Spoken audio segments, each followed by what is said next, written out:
Apa hukumnya seseorang yang melakukan sholat dengan menggendong anak atau di sampingnya ada anak yang belum khitan?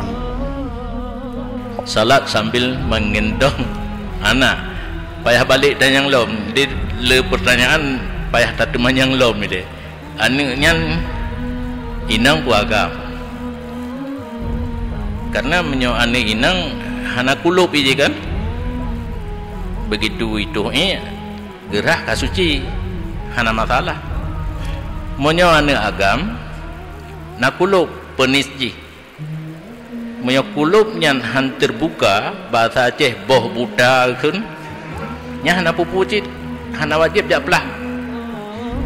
Kan manianya menyo taplah. Jadi han tu set taplah.